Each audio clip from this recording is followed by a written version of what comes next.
राधे राधे, जय श्री कृष्णा दोस्तों। आज हम निर्जला एकादशी की एक प्राचीन कथा का श्रवण करेंगे। बोलिए विष्णु नारायण भगवान की जय। बहुत पहले की बात है। एक गांव में एक जाट था। उसकी शादी को कुछ समय हुआ था। वह अपनी पत्नी को लेने के लिए पहली बार ससुराल जा रहा था। इसीलिए अच्छे से तैयार होकर नए वस्त्र पहनकर ससुराल जाने के लिए घर से निकला। ज्येष्ठ मास का महीना था। बहुत तेज गर्मी थी। रास्ते में उसने देखा कि एक गाय तालाब में पानी पीने उतरी।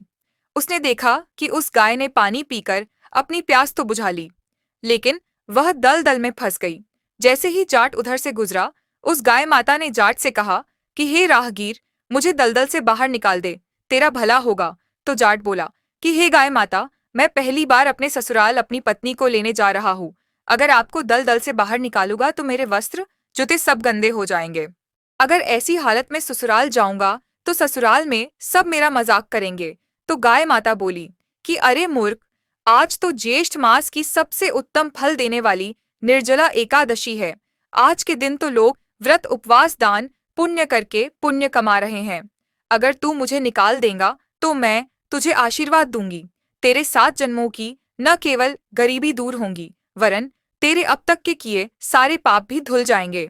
और अगर तू मुझे नहीं निकालेगा तो मैं तुझे शाप दे दूंगी। लेकिन फिर भी जाट नहीं माना। तब तक गाय माता दलदल में आधी चली गई। केवल गाय माता की गर्दन बाहर थी तो गाय माता जाट को शाप देते हुए बोली कि जा राहगीर, मैं तुझे शाप देती हूँ कि तू 8 प्रहर के बाद गधा बन जाएगा। ऐसा शाप देते ही गाय माता पूरी दलदल में डूब गई। यह देखकर जाट बहुत रोया। जाट का जो उत्साह था वह सब खत्म हो गया। वह उदास मन से ससुराल पहुंचा। जवाई को आया देख ससुराल वाले बहुत खुश हुए। उन्होंने अपने जवाई की खूब खातिरदारी करी, अच्छे अच्छे पकवान खाने को दिए।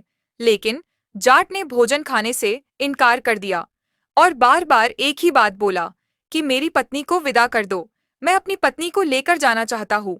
ससुराल वाले बोले कि जवाई जी, क्या हमसे कोई भूल हो गई है? आप क्यों नाराज हैं? आप 2-4 दिन यही रुके, हम आपकी आवभगत करना चाहते हैं।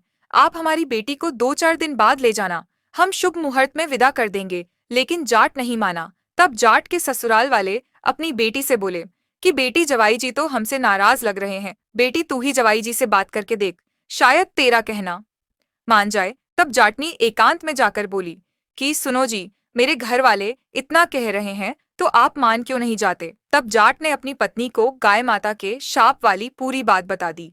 सच्चाई सुनकर जाटनी अपने घर वालों से बोली कि माँ, पिताजी, आप अभी तो हमें विदा कर दो, हम कुछ दिनों के बाद वापस आ जाएंगे। उसके बाद जाट अपनी पत्नी को लेकर घर आया। उसके 8 प्रहर के बाद जाट गाय माता के शाप से गधा बन गया। गाय माता का शाप सच हो गया। इस तरह कुछ दिन तो निकल गए, लेकिन जब घर में सारा राशन खत्म हो गया तो जाटनी उदास होकर सोचने लगी कि अब घर कैसे चलेगा। जाटनी को उदास देखकर उसका गधा पति सब समझ गया।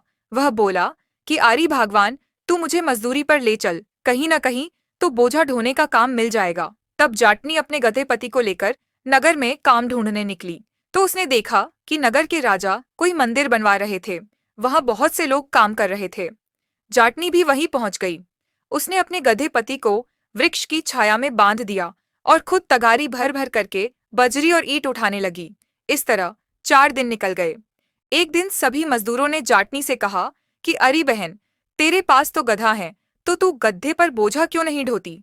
क्यों सारा बोझा तू अपने सिर पर उठाती है? तो जाटनी ने उन मजदूरों को कोई जवाब नहीं दिया। उधर महल के झरोकों में से राजा ने भी देखा। तब राजा ने भी जाटनी से यही पूछा तो जाटनी की हिम्मत टूट गई।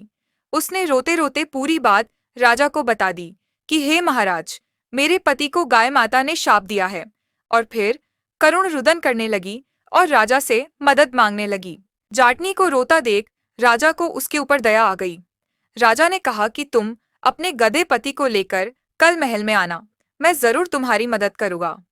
दूसरे दिन राजा ने सभी पंडितों को महल में बुलाकर उनसे गाय माता के शाप का निवारण पूछा और जाटनी के पति को गाय माता ने शाप दिया। वह बात बताई।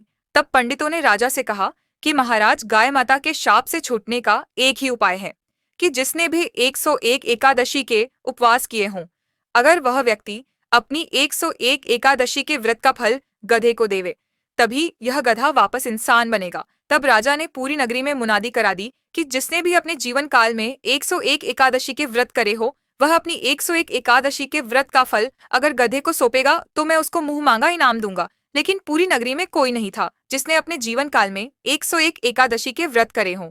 किसी ने 10 एकादशी करी थी तो किसी ने 20 एकादशी के ही व्रत किए थे। तब उस नगरी में एक ब्राह्मण की बीमार माँ थे जिसने 101 एकादशी के व्रत किए थे, लेकिन वह मरने वाली थी। राजा ने उसे पलंग सहित महल में बुलाया और उससे पूछा कि हे अम्मा, क्या तुम अपनी 101 एकादशी के व्रत का फल इस गधे को देने को तैयार हो? मैं इसके बदले में तुम्हें बहुत सा धन इनाम में दूंगा। राजा की बात सुनकर ब्राह्मणी बोली कि महाराज, मैं इस उम्र में धन लेकर क्या करूंगी? मेरा तो कभी भी राम राम हो सकता है। तब कुछ सोचकर ब्राह्मणी राजा से बोली कि महाराज, मैं 100 एकादशी का पुण्य दे दूंगी, लेकिन एक निर्जला एकादशी का पुण्य मैं अपने लिए रखना चाहती हूँ, क्योंकि मरने के बाद मुझे भी तो बैकुंठ चाहिए।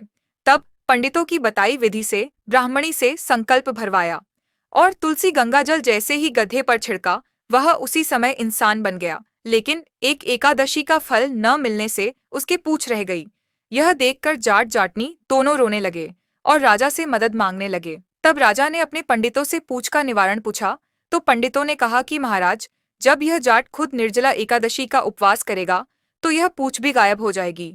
अभी पंडितों की बात खत्म ही हुई थी कि उसी समय ब्राह्मणी ने अपनी पुरानी देह का त्याग कर दिया और दिव्य देह धारण करके अलौकिक वस्त्र और आभूषणों से सुसज्जित होकर देव विमान में बैठकर बैकुंठ लोक चली गई। उस समय कोटि देवी देवताओं ने उसके ऊपर फूलों की बरसात करी। यह दृश्य वहां खड्डे सभी ने देखा। सभी एकादशी माता की जय जयकार करने लगे। तब राजा ने पूरी नगरी में मुनादी करवा दी कि सभी निर्जला एकादशी का उपवास करेंगे। जब साल भर बाद निर्जला एकादशी आई तो राजा रानी के साथ पूरे नगर वासियों ने, साथ में जाट और जाटनी ने भी पूरे विधि विधान के साथ निर्जला एकादशी का उपवास किया, जिससे जाट के गधे की पूंछ गायब हो गई। उस व्रत के प्रताप से उस नगरी के सभी लोगों को मरने के बाद बैकुंठ लोक का वास मिला। धार्मिक मान्यताओं के अनुसार जब वेद व्यास ने पांडवों को धर्म, अर्थ, कर्म और मोक्ष देने वाली एकादशी व्रत का संकल्प कराया था, तब युधिष्ठिर ने पूछा था, ज्येष्ठ मास के शुक्ल पक्ष में जो एकादशी है उसके बारे में विस्तार से बताइए। इस पर भगवान श्री कृष्ण ने कहा, हे राजन, इस बारे में परम धर्मात्मा व्यास जी बताएंगे। तब व्यास जी ने बताया, कृष्ण और शुक्ल पक्ष की एकादशी में भोजन नहीं किया जाता है और उसके अगले दिन द्वादश तिथि को स्नान करके पवित्र होकर फूलों से भगवान केशव की पूजा की जाती है। पहले ब्राह्मण को भोजन कराकर बाद में खुद भोजन किया जाता है। इस पर भीमसेन बोले, पितामह, मैं आपके सामने सच कहता हूँ, मुझसे एक बार भोजन करके भी व्रत नहीं हो सकता, तो फिर उपवास करके मैं कैसे रह सकता हूँ? मैं पूरे साल में केवल एक ही उपवास कर सकता हूँ जिससे स्वर्ग की प्राप्ति हो। अगर ऐसा कोई व्रत है तो बताएं। इस पर व्यास जी ने कहा, ज्येष्ठ माह में सूर्य वृष राशि पर हो या मिथुन राशि पर, शुक्ल पक्ष में जो एकादशी आती है उस पर निर्जला व्रत करें। एकादशी तिथि पर सूर्योदय से लेकर दूसरे दिन के सूर्योदय तक जल नहीं पिएं, तब यह व्रत पूरा होगा। इसके बाद द्वादश तिथि को स्नान करके ब्राह्मणों को विधिपूर्वक जल और स्वर्ण का दान करें। इस तरह से अगर आप केवल निर्जला एकादशी का व्रत करते हैं तो इससे साल भर में जितने भी एकादशी व्रत आते हैं उन सबका फल प्राप्त होता है।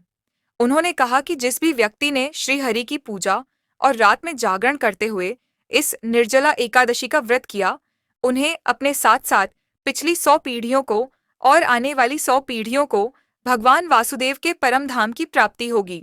कहते हैं कि जो व्यक्ति इस एकादशी पर सच्चे मन से व्रत करता है वो स्वर्ग लोक में जाता है। बोलिए विष्णु भगवान की जय।